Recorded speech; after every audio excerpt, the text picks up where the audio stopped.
At the start of the movie, a father-daughter duo climb up the Troll Hills in western Norway as a hobby. After they reach the top, the father, Tobias, tells his young daughter Nora about the folklore of the legendary trolls. Apparently, these mythical creatures wandered the earth several thousand years ago, but one day, they were cast into stone when they came into contact with sunlight. Tobias, a renowned folklorist, believes that trolls still wander around the mountains of Norway, and his daughter is fascinated by it. Fast forward 20 years into the future, Nora has outgrown her belief in magic and has instead turned to science. Now she works as a paleontologist. After working for almost 6 months at an archaeological site, she finally discovers a mysterious fossil. Elated that her hard work finally paid off, Nora celebrates her recent finding with her team. In the nearby Dovre Mountains, rapid construction is taking place to build a metro station. The workers are busy drilling into the mountain and setting up explosives to create a passageway for the project. Meanwhile, a crowd of activists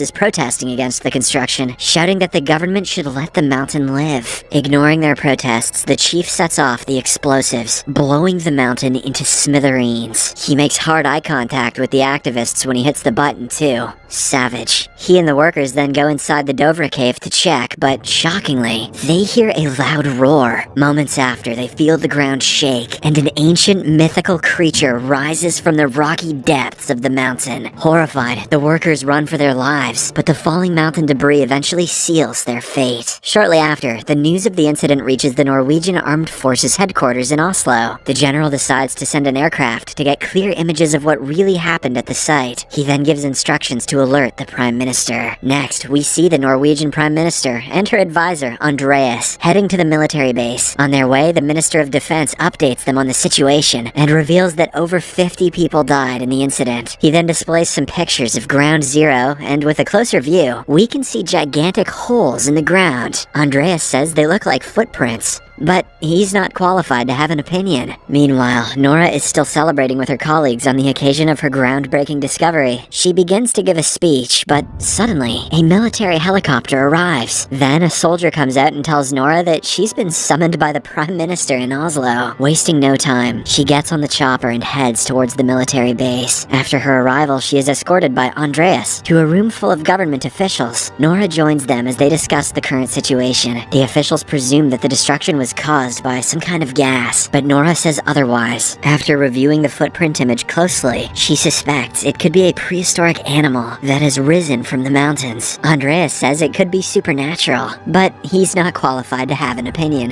However, the government officials simply mock Nora, stating that this isn't one of her fossil research cases. They also rule out the possibility of an animal being behind all of this. Just then, Sigrid, a computer genius who also works for the Norwegian Armed Forces, barges in and tells the group that she has managed to retrieve a video from the incident. When she plays it, the officials notice an approximately 150-foot tall figure coming out of the Dovre cave. This finally convinces them that something colossal, probably a monster, has arrived in Norway. Elsewhere, in a remote area called Lesja, an elderly couple sits for afternoon tea when they hear a distant roar. Soon after, their table begins shaking, causing the nearby utensils to fall off. The couple thinks it is an earthquake, so they quickly hide under their safety vault. Once everything is settled down, they leave the vault, only to find their house shattered and torn into debris. Meanwhile, Nora tells the Prime Minister that she is ready to look into the Dovre incident. The other officials agree, and she is assigned as a scientific advisor. After the meeting, the PM's advisor, Andreas, informs Nora about the Lesja incident, and the two quickly fly a chopper to the site. During their flight, they have a bit of small talk. Andreas properly introduces himself, and then asks Nora why she became a paleontologist. The latter replies that she has always loved nature, ever since she was a child. She also shares that her father, Tobias, was a folklore expert, but he eventually lost touch with reality as his beliefs went too far. At one point, his condition became so bad that he had to be admitted to a hospital. Andreas then confides in Nora that he always wanted to be a writer, and that he's working on a story about a monk that rips his own head off and throws it at enemies to bite them, and I honestly just found this really funny.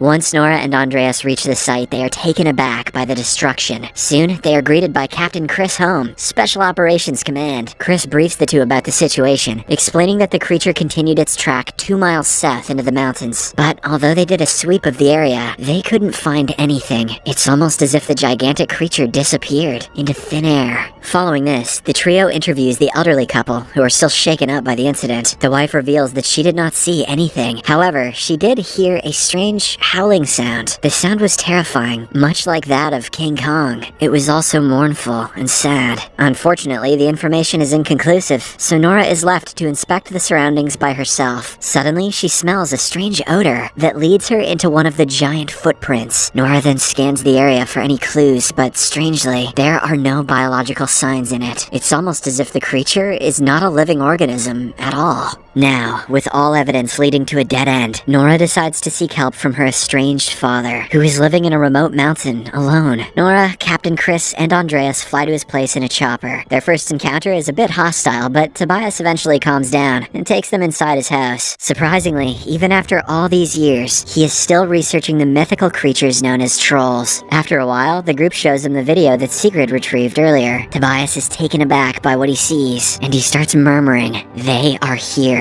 Confused, Nora wants a scientific explanation, not just some folklore, to find a solution to whatever they are dealing with. "Daddy, stop talking about trolls and tell me about this troll." However, Tobias stands with his theory and explains that the trolls went extinct because of the Christianization of Norway. He adds that he was about to reveal the truth until he was belittled as a maniac. He then grabs his bag and says that they are going on an adventure. Next, we see Nora, her colleagues, and Tobias flying on a chopper to a certain site. After a while, they arrive at the said site, and Tobias eagerly begins to look around the surroundings. He notices that the topography has been completely changed. Meanwhile, Nora gets a whiff of the same strange smell, which she calls hypernature. I have no idea what she means by this, and it's never explained, so that's that. As she scans around the place, suddenly, she sees a large figure waking up behind her. It is the mammoth troll that has camouflaged himself to blend in with his surroundings. Andreas and the others also notice this and quickly start the chopper. Fortunately, the group escapes in the nick of time. Dude, that troll has a tail. Once they reach a safe location, they go live on the internet and show the video to the government officials in Oslo. Now, everyone is bound to believe that the trolls are real. Shortly after, the Prime Minister arranges for a military operation led by Captain Chris. Soon, hundreds of soldiers gather around with the best artillery in the country and prepare to take down the giant. As they prepare for the duel, Tobias and Nora have a heartwarming father-daughter moment, bonding for the first time in years. And meanwhile, Andreas tells Captain Chris that he knows all about army gear because he plays Call of Duty. Then, the troll arrives, and the military goes buck wild. However, despite their best efforts, the troll doesn't seem to be affected at all. He appears to have regeneration powers, and can also smell the blood in his victims. After killing one of the soldiers, Tobias stands up and attempts to calm the creature down. Arms outstretched, he seems to be successful.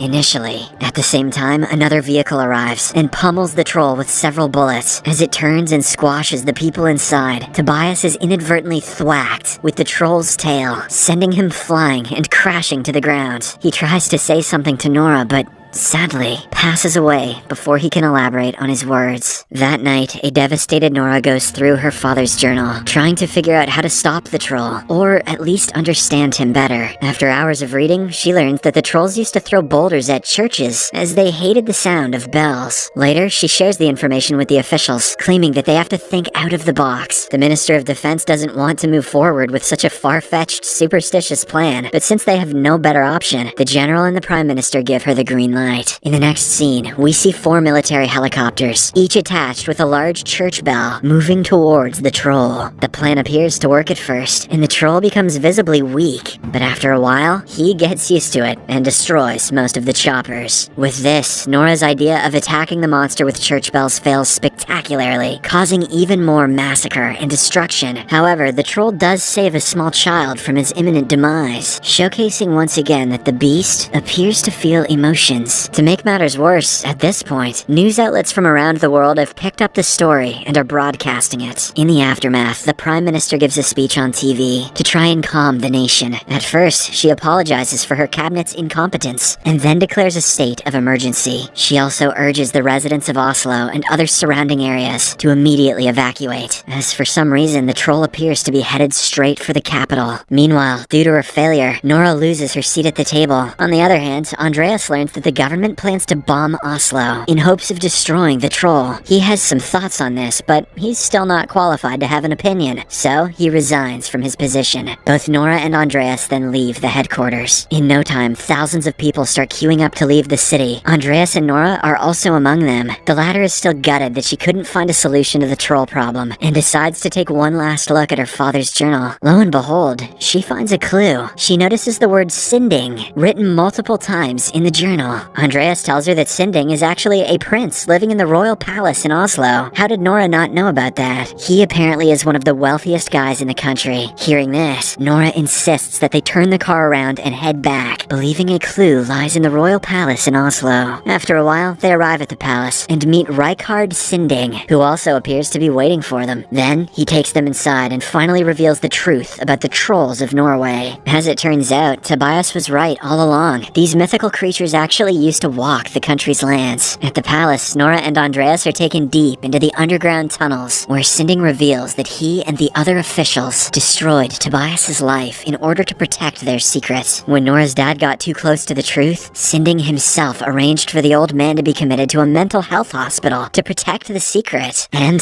that secret happens to be the skeletal remains of a troll family underground. The royal palace was built on top of the Troll King's cave after the Christians massacred his family and left him for dead inside the mountain. Here, we get to know that the troll which is wreaking havoc around the country is actually the Troll King. This explains why the giant is heading towards Oslo in the first place. He's been trying to return home. Sinding continues to explain that nothing is more important to trolls than family, and during the Christianization of Norway, the Troll King was lured to the Dovre mountain and imprisoned. Of course, the earlier explosives let him out, and now he's heading back to Oslo to try and reunite with his children. It's actually quite sad. Nora and Andreas are shocked to learn the truth. They are even more terrified when they see the skeletal remains of the troll family. When Nora shines her UV light on the bones, she notices that they sizzle. This is when she realizes that the trolls are indeed sensitive to light, and comes up with a plan. Bilbo Baggins was onto something after all, goddammit. Next, Nora asks Sinding to lend her the biggest vehicle he's got, so he provides her with the Queen's favorite pickup truck. After this, she phones Captain Chris and briefs him about the plan. She wants to surround the Troll King with tanning beds and expose him to UV lights, while Chris calls on some fellow soldiers to make the troll trap, including the one black character in this entire movie who is there for no more than tokenism. Andreas asks his friend Sigrid back at the government facility to delay the Oslo missile bombing plan. Fortunately, Sigrid turns out to be a hacking genius, and she successfully stops the fighter plane from firing missiles at the creature. With Oslo still intact, and the plan very much alive, Andreas and Nora jump into action. At first, they remove a large tarp from the back of the truck, and reveal a troll child's skull they found underground. They then drive away, luring the incoming giant towards the UV light trap. A while later, the troll inadvertently smashes the skull, and realizes that he has no family left. Enraged, he then turns his attention to Nora and Andreas, determined to make them pay. Elsewhere, at the military base, Sigrid is eventually caught red-handed while she's tampering with the missile system. However, the general commands her to abort the missile plan when they confirm that there are civilians nearby. Meanwhile, Nora and Andreas somehow manage to lure the troll to their designated spot. Wasting no time, military vehicles surround him and begin shining massive UV lights on him. The plan works, and the troll slowly burns to death. However, seeing the giant suffer, Nora has a last-minute change of heart. She realizes it's wrong to kill the creature, so she turns off the lights, which for some reason aren't being guarded by the military guys, and tries to save his life. She then urges the troll to go to the mountains where he can be safe, but unfortunately, it's too late. There's a moment of tranquility until suddenly, sunrise hits, prompting the Troll King to collapse in a heap just before he completely turns to stone. Nora reaches out and touches him gently. This thing looks kinda like my dad, Nora thinks. While everyone else is rejoicing, Andreas and Nora start wondering whether more trolls could be hiding deep inside Norway's mountains. Nora then decides they should call this area Tobias Boulder. The Prime Minister shows up and says to Nora that she doesn't know what to say. She then proceeds to do exactly that. She literally says nothing to our hero. In the final scene, the movie jumps over to Dovre Mountain, where we can see a whole bunch of stones move. Suddenly, another troll rises from the rubble, ready to unleash hell